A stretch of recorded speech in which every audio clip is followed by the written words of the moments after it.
Okay, I realized as I was scrolling through my documents that I missed the examples for our combining of transformations of functions.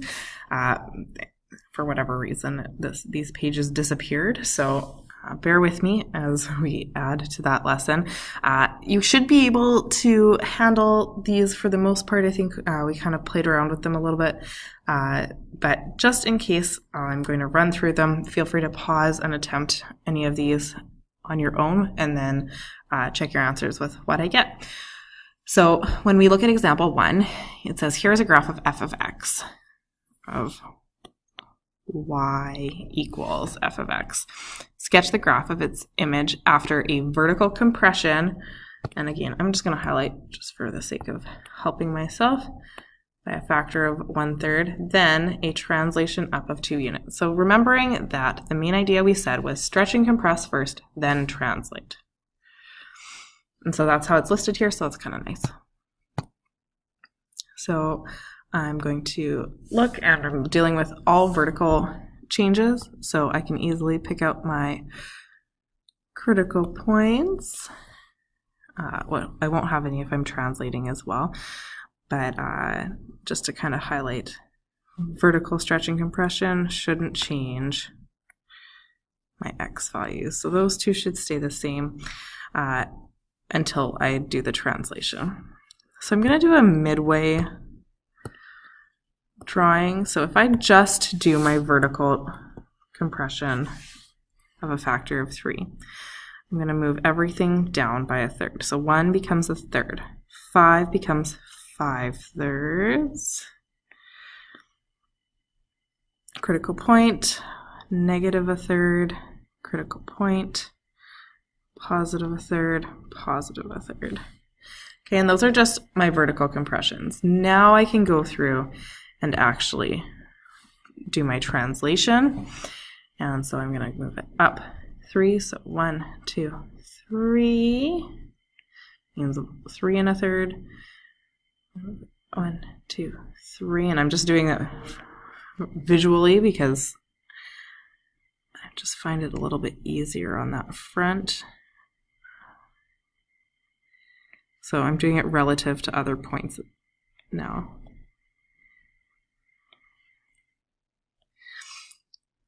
So again, that's another method if you weren't crazy about doing the mapping notation.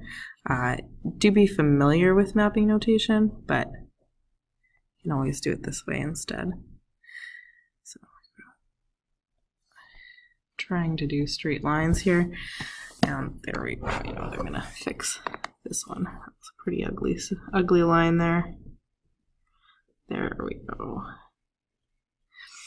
Okay, and so that is my transformed graph, my new f of x, or my g of x, if we want to call it. Okay, so again, if you want to pause the graph to, or pause the video, not the graph, to sketch these graphs, again, we're seeing that there's 2 sets of coordinate planes here, and that's to accommodate one for just doing the vertical stretch compression / reflection, and then the second graph will be also adding in our translation. So again, pause, try it yourself, and then we'll come back and check to see how you did. All right, so this middle graph is just my reflection, and then my next graph is with my translation. And sometimes what I do to help myself out, especially if I'm doing both vertical and horizontal translations, is I might kind of like sketch in where my axes kind of would be if I like could just straight up shift my axes around. So this green line here is just to help me remember relative to my original graph, relative to just my reflection, where that x-axis kind of lies relative to the shape. Okay. So for example 3, you may choose to do a table of values. You may choose to use mapping notation, whatever kind of works for you. I'm going to do mapping notation just for personal practice. That's my bias. But first I'm going to move this 3 over onto the other side because I just like that notation better. It makes more sense to me in terms of our general form of AF of x of b of x plus c plus d at the end, okay? So again, you can pause, practice your mapping notation, try out some other strategy you might think might work, and then resume and see how you did. Okay, so before I actually plot it on my graph, here are my mapping notations. So I wrote both the parent function and the new function or transformed function. I wrote my general notation for coordinates and then how I was going to alter them, and then I actually chose some points. So I'm not going to graph any of this work on the left. It's not important for what the question is asking. I'm just going to graph my work on the right. So I need to make sure that I label my values. I have a scale on my graph, and then I'm going to plot my points. So 2 and 3, 3 and 2, and 6 and 1, and my next one would be off the map. So it's going to actually kind of look a little bit like I've got a horizontal asymptote, and that's okay.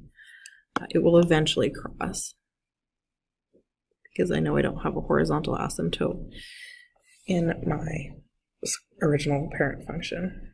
I'm going to label this with its name, negative square root x minus 2 plus 3. I'm going to make sure that I label these. Notice that my graph starts here because my parent function can't go negative because I can't take the square root of negative. But I do include an arrow at this end because I could continue to take the square roots of positive x values. So just be conscious of that when we're doing these types of questions, that we're both continuously doing stretch and compress, then translation, and that we're also always being true to that original shape of the parent function. So example 4, something that we're going to want to consider. Again, I'm going to move that 4 over here, change the sign. There we go. Okay, I've got a b value, I've got a c value, which is -1, d value. And remembering that b always has the opposite impact, so it's going to be 2 times as horizontally stretched. So I can choose some helpful points like usual, ones that are nicely defined for me. It's usually what I'm going to default to. So here,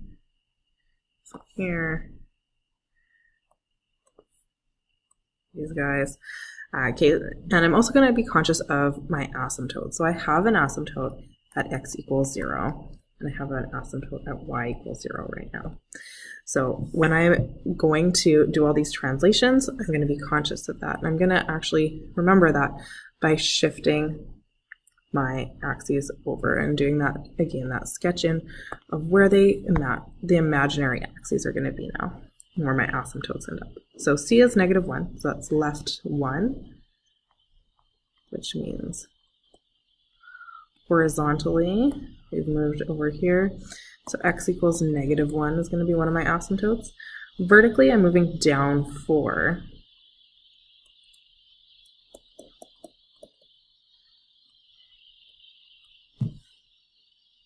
Okay, so just to kind of help me remember all of that.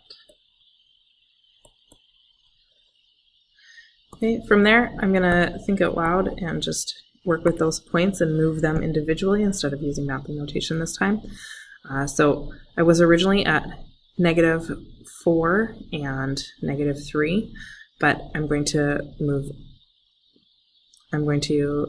be multiplying my x value by 2. So instead of -4, I'm now at -8. Then I've translated left 1 and down an additional 4, which means my new point is here.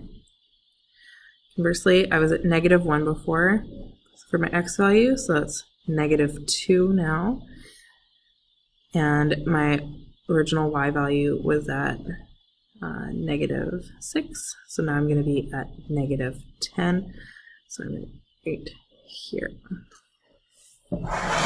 That lets me sketch in this graph. So we can see it's flattened out significantly in comparison.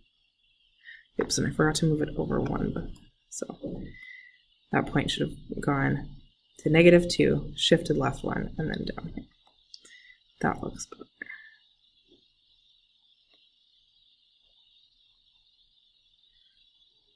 There we are. And that might even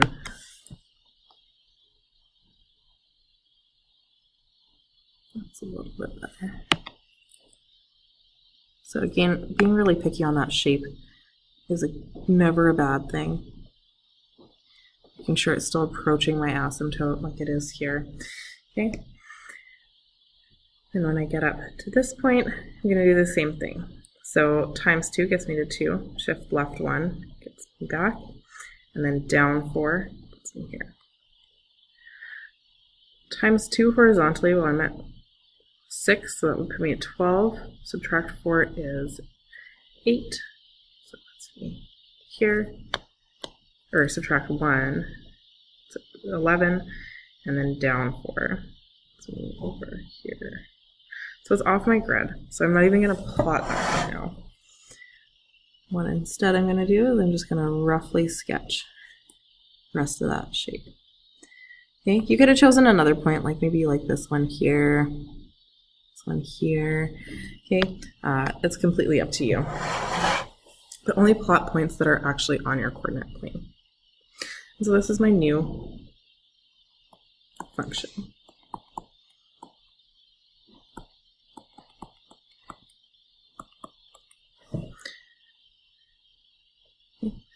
So we're given 2 graphs in this example for number 5. We're given g of x is the image on the graph of y of x after combining the combination of transformations. So we're going to call the original function the one that's not bold. Okay, so f of x is the original, g of x is the bolded one. Okay. And so we're going to rewrite g of x in terms of f of x. So we look at our kind of stretch and compression first.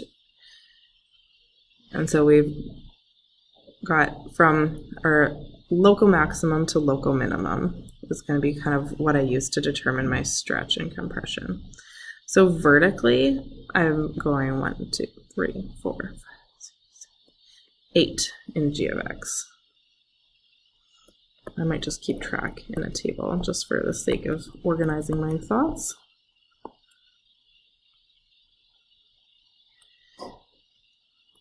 Okay, versus 1, 2, 5, 6, 7, 8.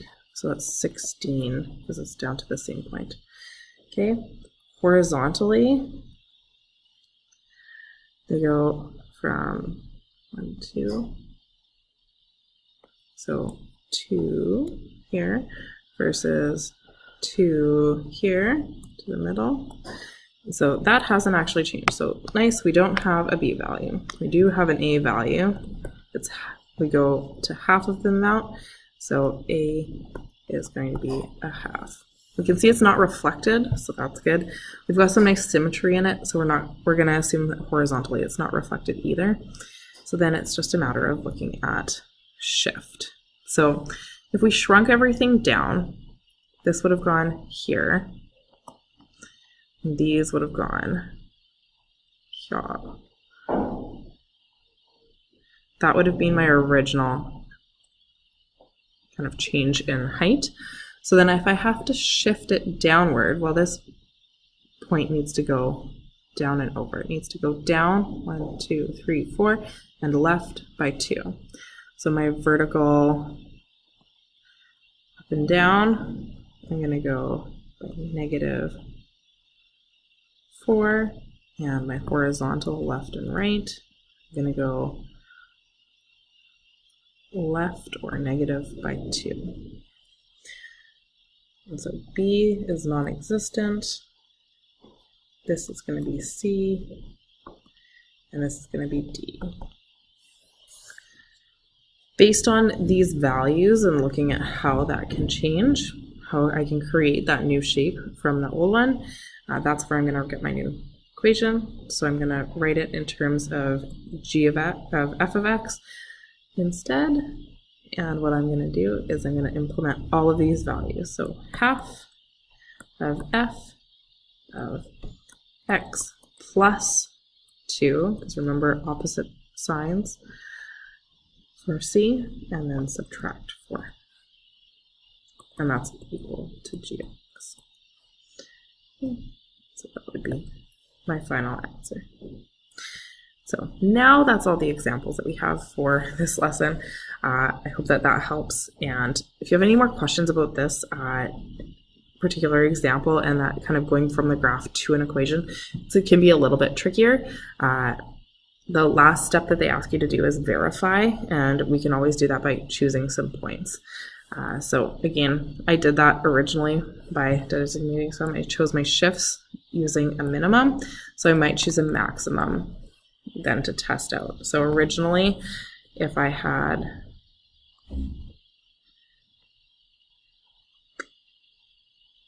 started at 0, and I plug that in here, so 0 plus, it would be 0 taken to a half, move down 4 and over 2.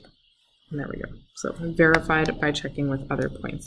You can't actually plug in here because we don't actually know the function that was the original one. Okay, so I hope that that helps. I hope you're not feeling too terribly lost, missing half the lesson. And again, as always, ask questions. I'm going to be posting an assignment for combining functions and looking at reflections and vertical and horizontal stretches and compressions right away. So look for that on Quest.